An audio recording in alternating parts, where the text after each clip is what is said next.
अस्सलामुअलैकुम। मेरा नाम मोहम्मद मज़हर आज़म है और मैं डाउ मेडिकल कॉलेज में सेकेंड ईयर एमबीबीएस का स्टूडेंट हूँ।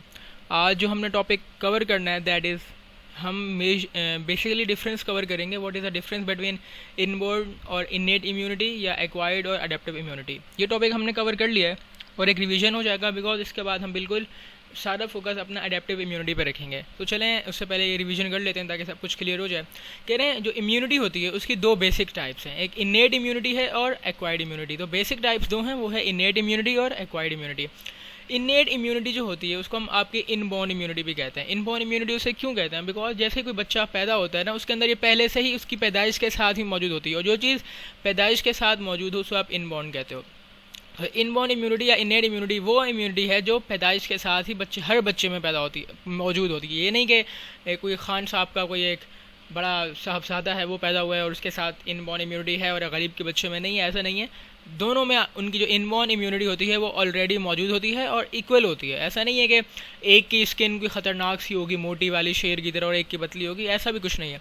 दोनों की जो इम्यूनिटी है इनेट इम्यूनिटी जो पैदाइशी तौर पे होती है वो दोनों की सेम होती है, इक्वल होती है, ठीक है। और ये जो इनेट इम्यूनिटी है ये ना नॉन स्पेसिफिक होती है, यानी कि ऐसा नहीं है कि आपकी जो इनेट इम्यूनिटी है वो किसी खास ऑर्गेनिज्म के अगेंस्ट ही पैदा होगी। वो इनबॉर्न पहले से मौजूद है तो वो हर तरह की चीज़ से आपको प्रोटेक्ट करती है, इसलिए नॉन स्पेसिफिक कह रहे हैं because it is not directed against any specific organism. और ये नेचुरल होती है और नेचुरल डिफेंस प्रोवाइड करती है आपकी बॉडी को पैथोजेनिक ऑर्गेनिज्म के अगेंस्ट।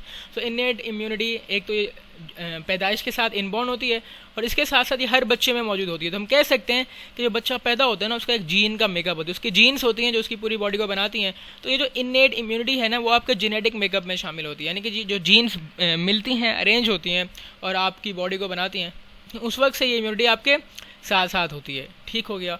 और इनेट इम्यूनिटी या इनबॉर्न इम्यूनिटी जो है कह रहे हैं ये डिफरेंट फॉर्म्स में होती है। तो फिजिकल बैरियर होगा, लाइक स्किन एक बेहतरीन फिजिकल बैरियर के तौर पे काम करती है और स्किन जो है हमारी फर्स्ट लाइन ऑफ डिफेंस है। याद आ जो सेल के बैरियर्स होते हैं लाइक मैक्रोफेज वगैरह होगा, neutrophils, mast cells, eosinophils and basophil. हमने मैक्रोफेज का फंक्शन पढ़ा था फेगोसाइटोसिस में, हमने न्यूट्रोफिल का भी पढ़ा फेगोसाइटोसिस में। ये मास्ट सेल कुछ और नहीं होता बल्कि बेसोफिल सेल्स की टाइप्स होते हैं। इसाइनोफिल, ये मास्ट सेल, इसाइनोफिल और बेसोफिल ये कुछ ग्रेन्यूल्स रिलीज करते हैं जो एलर्जी में बहुत इंपॉर्टेंट रोल प्ले करते हैं, ठीक है।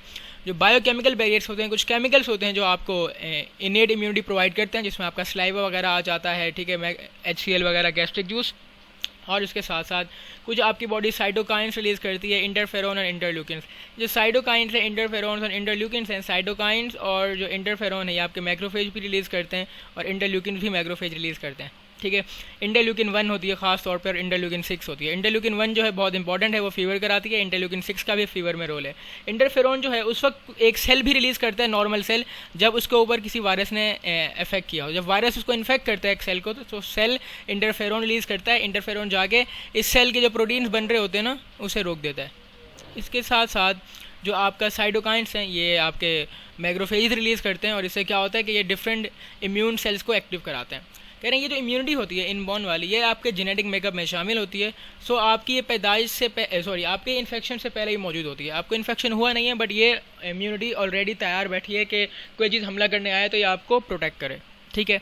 एक्वायर्ड या अडेप्टिव इम्यूनिटी की बात करें तो ये इनबॉर्न नहीं होती। जब इनबॉर्न इम्यूनिटी आपकी ब्रीच कर ली जाए ना, तोड़ ली जाए, तो ये आपकी अडेप्टिव इम्यूनिटी अपना रोल प्ले करने आ जाती है, ठीक है। इसको एक्वायर्ड कहें, अडेप्टिव कहें, और उस वक्त आती है जब आपका पैथोजेनिक ऑर्गेनिज्म आपकी फर्स्ट लाइन ऑफ डिफेंस और सेकेंड लाइन ऑफ डिफेंस से भी निकल आता है, ठीक है। तो ये स्पेसिफिक होती है नेचर में, यानी कि ये हर बंदे में वेरी करेगी। एक बंदे में ज़्यादा अच्छी होगी, एक में कम होगी। पहली दफ़ा जब इन्फेक्शन होगा तो ये कम डेवलप होगी, जब सेकंड दफ़ा होगा तो ये वेल डेवलप्ड होगी। इसका रीज़न क्या है कि मेमोरी सेल्स क्रिएट हो जाते हैं, ठीक है। और मेमोरी सेल्स कहते हैं अरे हाँ तुम तो मुझे पहले भी बीमारी हुई थी ना, ये अब मैं बिल्कुल भी नहीं होने दूंगा तुम्हें। सो ऑलरेडी प्रिपेयर होते हैं, हथियार लेके बैठे होते हैं कि अब अगर कोई ऑर्गेनिज्म उन्हें पहले बीमार करके गई है और दोबारा आती है बीमार करने तो they will fight against it, okay. So आपकी अडेप्टिव इम्यूनिटी स्पेसिफिक है नेचर में और जो पैथोजन होता है उसको अटैक किया जाता है, मारा जाता है with the help of T lymphocytes and B lymphocytes. So जो आपकी एक्वायर्ड इम्यूनिटी है इसमें जो सेल्स इन्वॉल्व हैं वो लिम्फोसाइट्स हैं, B lymphocytes and T lymphocyte. But आपकी जो इनबॉर्न है उसमें आपके B lymphocyte, T lymphocyte involve नहीं है। ये MCQs का पार्ट है कि अडेप्टिव इम्यूनिटी, एक्वायर्ड इम्यूनिटी में जो सेल रोल प्ले कर रहे हैं that are T lymphocytes and B lymphocytes, okay. T lymphocyte जो हैं वो हम अभी आगे दोबारा इनकी टाइप्स पढ़ेंगे कि अडेप्टिव इम्यूनिटी की भी कुछ टाइप्स होती हैं। तो टी लिम्फोसाइट पार्ट जो होते हैं वो सेल मीडिएटेड इम्यूनिटी कराते हैं, और बी जो है वो ह्यूमरल या एंटीबॉडी मीडिएटेड कराते हैं। ठीक है, कह रहे हैं एक्वायर्ड इम्यूनिटी का जो रिस्पॉन्स होता है वो पहली दफ़ा तो बहुत स्लो होता है। ठीक है, उनका रिस्पॉन्स जो होता है वो स्लोअर है, जो रेजिस्टेंस होती है वो आहिस्ता आहिस्ता पैदा होती है, लेकिन एक दफ़ा जब पैदा हो जाए तो फिर ये लॉन्ग लास्टिंग होती है, लंबे अरसे तक रहती है। ठीक है, कौन सी अडेप्टिव इम्यूनिटी या एक्वायर्ड इम्यूनिटी, इसकी रिस्पॉन्स स्लो होती है, कई दिन लगते हैं इसको डेवलप होने में फर्स्ट टाइम खास तौर पे, पर जब ये डेवलप हो जाए तो फिर ये लॉन्ग लास्टिंग होती है, यानी कि इसका असर काफ़ी अरसे तक रहता है, सालों तक रहता है। ठीक है, बिकॉज मेमोरी सेल्स क्रिएट हो जाते हैं जो याद रखते हैं कि बीमारी हमें पहले हुई थी, अब दोबारा अगर होने की कोशिश करेगी तो हम पहले से तैयार होकर बैठेंगे। इसी तरह या फिर कभी कभी ये जो रिस्पॉन्स होती है ये किसी खास पैथोजन के अगेंस्ट लाइफ लॉन्ग होगी, पूरी ज़िंदगी रहती है। लाइक आपको चिकन पॉक्स के बारे में अक्सर कहा जाता है अगर आपको एक दफ़ा हो जाए तो उसके अगेंस्ट आपकी बॉडी इम्यून हो जाती है, जब नेक्स्ट टाइम दोबारा होने को आते हैं तो आप बिल्कुल भी नहीं हो पाते, तो लाइफ लॉन्ग प्रोटेक्शन होती है against that chicken pox virus. ठीक है, और इन दिस केस जो एडेप्टिव इम्यूनिटी है वो वेरी करती है एक बंदे से दूसरे पर्सन तक। ठीक है, और यहाँ पर वो बात कर रहे हैं कि जो आपकी इम्यूनिटी है, जो एक्वायर्ड इम्यूनिटी है, उसकी फर्दर टाइप्स हैं, वो एक्टिव इम्यूनिटी भी हो सकती है और वो पैसिव इम्यूनिटी भी होती है। एक्टिव इम्यूनिटी क्या है और पैसिव इम्यूनिटी क्या है, ठीक है, मैं आपको बताऊं तो यार एक्टिव इम्यूनिटी वो इम्यूनिटी होती है जो आपको उस वक्त होगी जब आप अपनी एंटीबॉडी खुद बनाओगे। देखो हमने कहा था ना कि आपकी बॉडी में एंटीबॉडीज़ बनती हैं, सो अगर आपकी बॉडी अपनी एंटीबॉडी खुद बना रही है, ठीक है, तो आप कहोगे कि ये जो इम्यूनिटी डेवलप हो रही है ये एक्टिव है। लेकिन अगर आपकी बॉडी के अंदर पहले से कोई इम्यून चीज़ डाली जा रही है, लाइक पहले से कोई एंटीबॉडी बनी हुई है, वो दूसरे बंदे से ट्रांसफ़र की जा रही है आपके अंदर, या फिर दूसरे बंदे से ट्रांसफ़र नहीं की जा रही बट वो आपके अंदर एंटीबॉडी ट्रांसफ़र हो रही है ऑटोमेटिकली, तो वो भी पैसिव इम्यूनिटी है। और अगर आपके बॉडी के अंदर कोई सेल ट्रांसफ़र किए जा रहे हैं जो इम्यूनिटी प्रोवाइड करेंगे, वो भी पैसिव इम्यूनिटी है। तो एक्टिव इम्यूनिटी वो है जो अपनी बॉडी, आपकी बॉडी खुद डेवलप करती है, वो या तो इन्फेक्शन होगा आपको और आपकी बॉडी डेवलप कर लेगी। ठीक है, तो इन्फेक्शन के नतीजे में जो एक्टिव इम्यूनिटी होगी हम उसको कहेंगे ये नेचुरल है। ठीक है, ये नेचुरल एक्टिव इम्यूनिटी है, बिकॉज आपकी बॉडी को कोई इन्फेक्शन हुआ और उसके बाद आपकी बॉडी ने एक्टिव इम्यूनिटी डेवलप की। एक्टिव इम्यूनिटी जो नेचुरल वाली है वो होती है जब आपकी बॉडी को कोई इन्फेक्शन वगैरह हो और आपकी बॉडी उसके अगेंस्ट नेक्स्ट टाइम के लिए इम्यून हो जाए, ये होगी natural active immunity.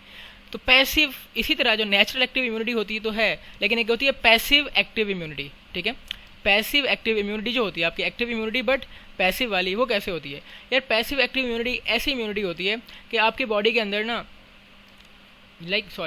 Active immunity but artificial. देखो एक्टिव इम्यूनिटी एक नेचुरल होगी कि जिसमें आपकी बॉडी को कोई इन्फेक्शन हुआ, लाइक आपके क्लिनिक में कोई इन्फेक्शन हो गया या घर में कोई इन्फेक्शन हो गया, तो इन्फेक्शन के अगेंस्ट आपकी बॉडी ने एंटीबॉडी बना ली, ये है आपकी नेचुरल एक्टिव इम्यूनिटी।